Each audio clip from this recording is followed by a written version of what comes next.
ভূতপ্রেত ও আত্মিক শক্তি নিয়ে উনি অনেক গবেষণা করেছেন এবং ওনার গবেষণা পুরো ওটি শহর জুড়ে বিখ্যাত। পরদিন বিকেলে প্রিয়ার পরামর্শে সঞ্জনা প্রফেসর অগ্নিস্বরূপকে নিজের বাংলোয় নিয়ে আসে। দরজার ভেতর ঢুকতেই প্রফেসর থমকে দাঁড়ান। বাতাসটা যেন হঠাৎ ভারী হয়ে ওঠে, চারদিকে এক অদ্ভুত নীরবতা।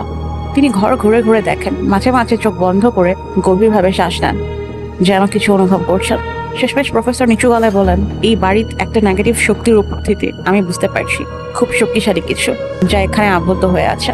এরপর তিনি একটি সাদা রুমাল বের করেন আর তার উপরে একটি লেবু রেখে বলেন, এই লেবুটি চিলেকোঠায় রেখে দাও। সূর্যাস্তের পর যদি এটি লাল হয়ে যায় তাহলে বুঝবে তোমার বাড়িতে আত্মা রয়েছে।